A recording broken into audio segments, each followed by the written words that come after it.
বিমলা, বিমলা। হ্যাঁ হ্যাঁ হ্যাঁ গিন্নিমা, আমাকে ডাকছিলেন? কানে কি ন্যাপা হয়েছে নাকি? কতবার করে ডাকতে হয় তোকে? আসলে গিন্নিমা আমি কলপারে ছিলাম তো, তাই শুনতে পাইনি। কানটা এদিকে রাখলেই শুনতে পেতিস। যা, আমাদের দুজনের জন্য 2 কাপ চা করে নিয়ে আয়। হ্যাঁ গিন্নিমা, আমি এক্ষুনি আনছি।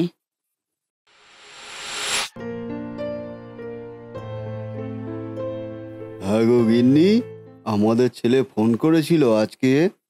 না, আজকে আর করেনি, কাল করেছিল। আহ তা কবে আসবে কিছু বললো?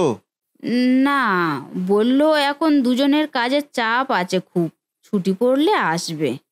ও, আর আমাদের দাদু ভাইয়ের খোঁজ কিছু নিয়েছিলে? ভালো আছে সে? হ্যাঁ, ভালো আছে। আমি খোকাকে ফোনটা দিতে বললাম দাদু ভাইয়ের কাছে। বলল ও এখন পড়তে বসেছে, এখন কথা বলা যাবে না, পরে ফোন করবে। হুম, বুঝলাম।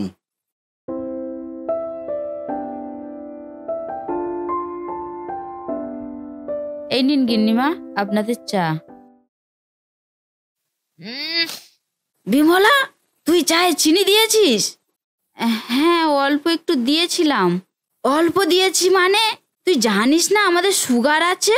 আর কতবার তোকে বলবো? ভুলে গেছিলাম গিন্নিমা, আমাকে দিন, আমাকে দিন, আমি এক্ষুনি নতুন করে চা করে আনছি। শুধুই অজুহাত। ধর।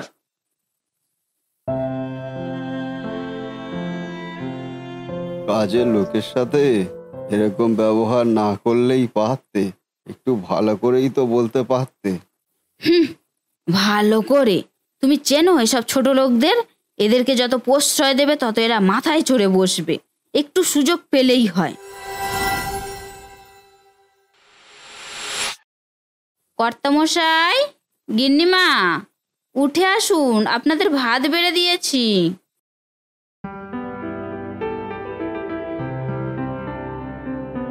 কই, দে দেখি, দে কি রান্না করেছিস আজকে? এই যে কর্তামশাই, আপনাদের পছন্দের সর্ষে ইলিশ। আহ, গন্ধ শুঁকেই আমার জিভে জল আসছে রে। খেতে নিশ্চয়ই ভালোই হয়েছে। দে দে, তাড়াতাড়ি দিয়ে দেখি। এই নিন কর্তামশাই। গিন্নিমা, আপনার ভাতটাও বেড়ে দিয়েছি। তুইও বসে যা, খেয়ে যাবি তো? না, টেবিলে বসার কোনো দরকার নেই, নিচে গিয়ে বস। না গিন্নিমা, আমি খাবো না, আমি বেরিয়ে যাব এক্ষুনি। সে কি রে, কেন? খেয়ে যা, এত সুন্দর রান্না করেছিস, একটু খেয়ে যাবি না?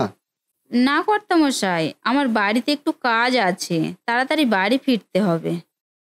তাহলে সঙ্গে করে একটু নিয়ে যা, বাড়ি গিয়ে খাবি। কেন? বাড়ি গিয়ে খাবে কেন? পারলে এখানে খেয়ে যাক, বাড়ি নিয়ে যেতে হবে না। কেন গিন্নি, নিয়ে গেলেই বা কি অসুবিধা? বাড়িতে ওর মেয়ে আছে, মেয়েটাও খেতে পারবে। কোনো দরকার নেই বললাম তো, পরে এসেও তো খেতে পারবে। না না কর্তামশাই, আমি বাড়ি নিয়ে যাব না, আমি আসছি এখন।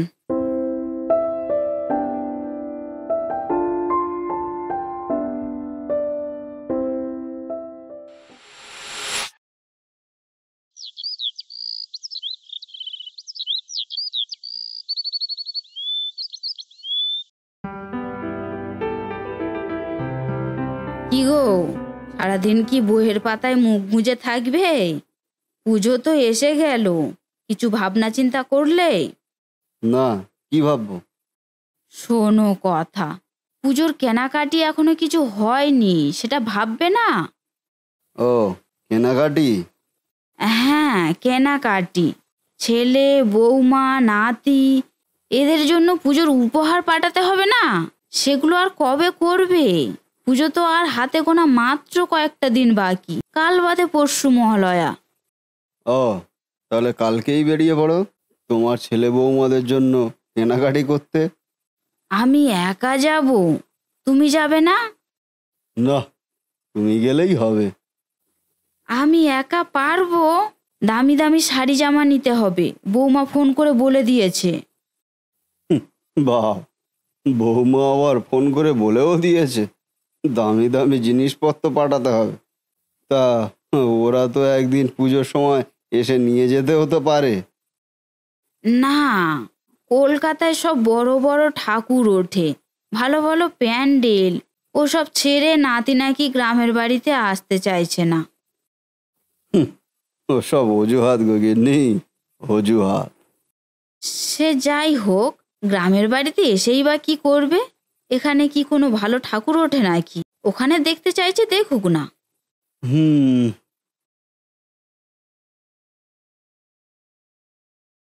গিন্নিমা, বলছি আমার পুজোর শাড়ি।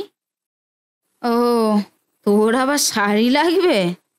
ঠিক আছে, দাঁড়া, আমি আনছি।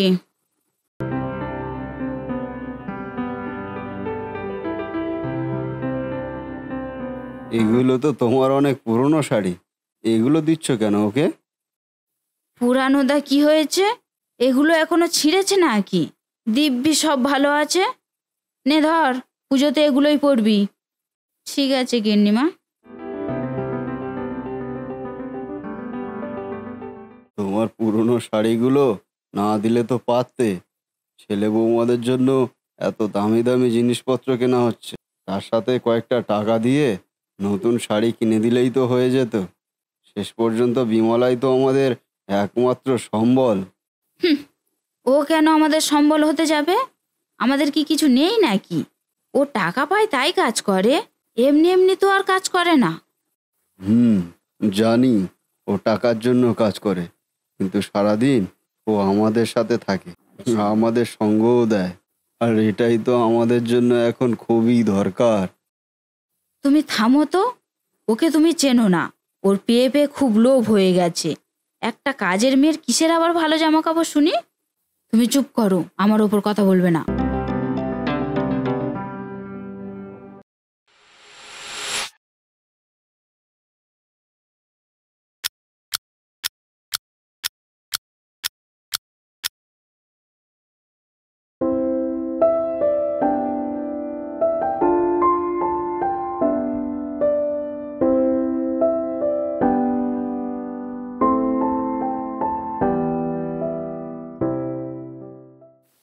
তুমি এখানে, আর আমি তোমাকে দেখতে না পেয়ে খোঁজাখুঁজি করছিলাম।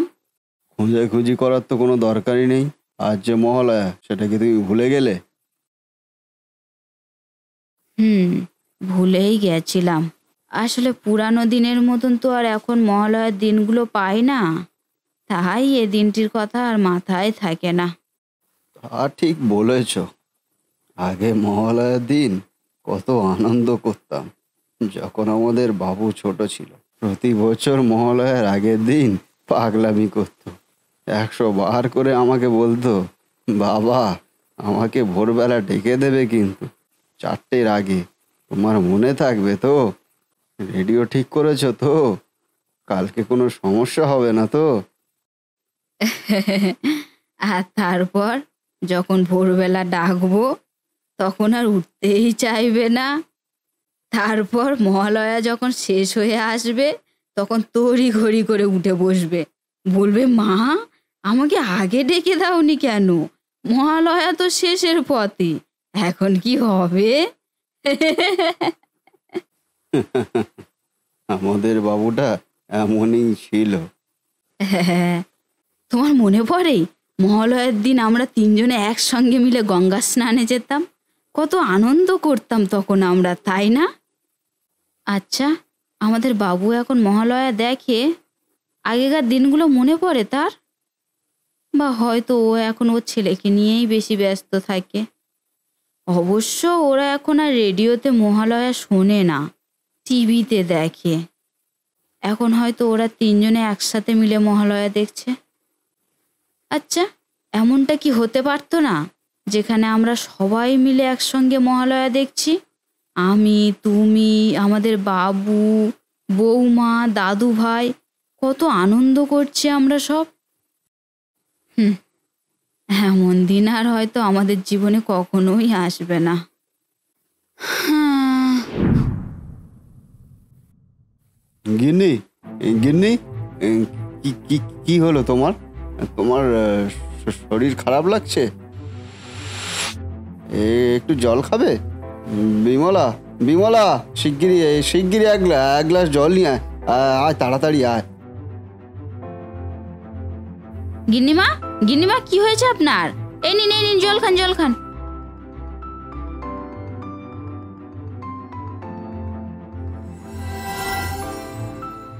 গিন্নিমা, গিন্নিমা, আপনি ঠিক আছেন? একটু একটু ভালো লাগছে এখন? দিদু, কি হয়েছে তোমার? তোমার খুব কষ্ট হচ্ছে? আমি মাথায় হাত বুলিয়ে দেব? কে কে মা তুমি? ও আমার মেয়ে গিন্নিমা, আমার সাথেই এসেছে। আমাদের বাড়িতে তো টিভি রেডিও কিছুই নেই, তাই মহালয়া দেখার জন্য বায়না করছিল, তাই ওকে সঙ্গে করে নিয়ে এসেছি। তবে আপনি চিন্তা করবেন না, আমি ওকে রান্নাঘরেই রেখেছি, কোনো জিনিসপত্রে হাত দিতে দেইনি। আমি এক্ষুনি ওকে এ ঘর থেকে নিয়ে চলে যাচ্ছি, এক্ষুনি নিয়ে যাচ্ছি। দাঁড়া বিমলা, কোথায় নিয়ে যাচ্ছিস আমার নাতনিকে? ও এখানে থাকবে, কোথাও যাবে না। গিন্নিমা, আপনি এ কি বলছেন? কেন, ও আমার নাতনি হতে পারে না? তুই তো আমার মেয়ের মতো। আমি জানি আমি তোকে নিচু জাত ভেবে অনেক অপমান করেছি, অনেক ছোট বড় কথা বলেছি। আমাকে ক্ষমা করে দিবি না? আপনি কি বলছেন গিন্নিমা? আমি আপনার কাজের লোক, আপনি আমাকে বড় ছোট কথা বলতেই পারেন। না, পারি না।